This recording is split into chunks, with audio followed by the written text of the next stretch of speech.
Hi, today we're going to talk about what you actually need to take with you for your first year abroad. Don't make the mistakes of new teachers who try and take their whole lives in their first suitcase. You may only have a baggage allowance of 20 to 22 kilos. So what is it that you really do need to take with you, and what can you leave behind? That's what we're going to talk about today. So the first thing I want you to do is to actually make a list of what you need in a typical work day. You can pause this video now to make the list. Right, now I want you to look at that list and cross off everything that is easy and cheap to replace. Now I expect you will have written down your laptop and all of your daily peripherals that you need. Remember, most jobs will provide you with a laptop, especially if it's a teaching position. You might want to take your personal laptop nonetheless, but make sure you don't take a big heavy monster like this one, which is 3 kilos, and take a lightweight one. What you don't want to forget are things like your hard drive and all of your connections and gadgets. You may also want to take your diary. What you won't need to take are things like textbooks.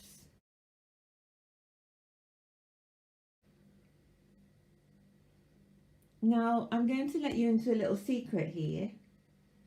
All of the textbooks that you have been using or would like to use for your English teaching are available online as PDFs. You really don't need to take those heavy textbooks with you. This alone will save you a lot of trouble. You might want to take are things like flashcards if you are teaching younger age groups.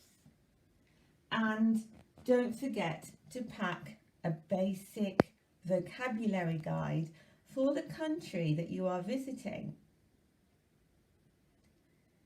You may also choose to put an app on your phone, which is a really good idea if you are totally unfamiliar with the language. So now you've got rid of most of your list, I hope. You definitely don't need to be taking things like staplers, hole punches, empty notebooks. All of those things you can easily pick up when you get there. The most important thing you want to think about is medicine. Take a simple first aid kit. If you are taking any medication, make sure you've got a year's supply or that you can easily purchase that medicine in the destination you are travelling to. Be careful with things like food supplements or other pills that you take for granted in your home country. These may well not be available in your future destination. Now, along with your first aid kit, I tend to pack a few tea bags just because I love my tea and I don't want to wait when I get there to have my first one. The other thing you're going to think about is clothes. Now, what clothes are going to be absolutely necessary for your new life abroad? Obviously, you will need work clothes. Pack one outfit for work and wear the other outfit for work. Think about the maximum temperature you'll be living in. It might be a lot warmer where you're going, or it might be a lot colder. So you want to be prepared for both extremes. So if you are on a very small baggage allowance, you can wear the winter clothes, which will be heavier, and pack your summer clothes. Don't forget to pack alternative footwear. So if, for example, you like jogging or working out, don't forget to pack your trainers. That is the absolute minimum. One outfit that you're wearing and one outfit that you're packing. And of course, all your underwear and socks, minimum for a week. Now, why have I got these other things on the table? Well, you might have hobbies that you want to continue with. I love my pancakes in the morning, so I would probably pack a small whisk and a timer.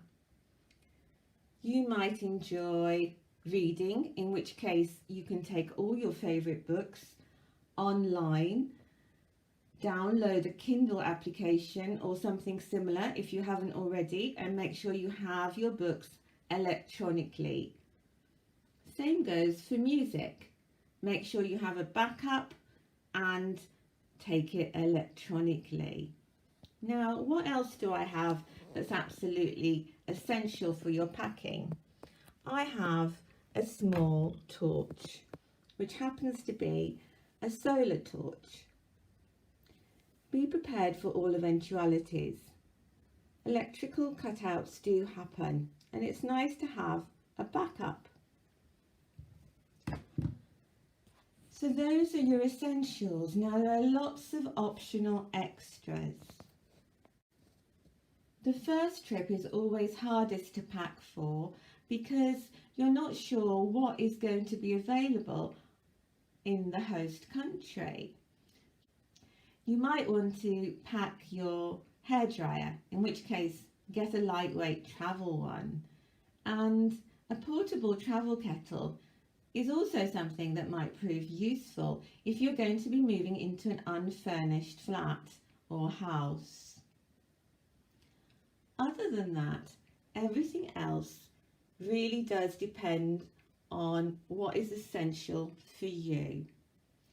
Extra clothes should include 5 other t-shirts perhaps, 3 short-sleeved, 3 long-sleeved, a skirt, a pair of trousers if you're a woman, and a jumper and raincoat. Now, what about hand luggage? Hand luggage should be reserved for your most valuable items, which will probably be your laptop, phone and tablet or iPad. Now, remember, the places you're going to might not be compatible with your phone network. You can check in advance. You'll probably have to get a new SIM when you get there, and it's often included in most contracts. Now, don't assume there will be a repair service if anything does go wrong with any of your electrical devices. Some countries don't have Apple stores, for example. So be aware of that and try and prepare accordingly.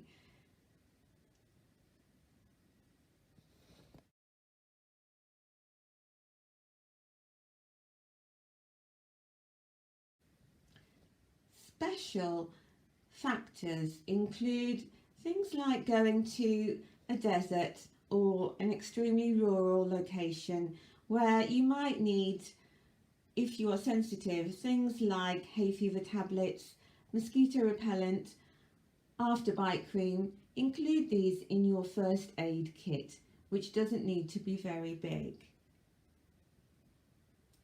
Most important thing to remember is you can actually purchase most things wherever you are on the planet.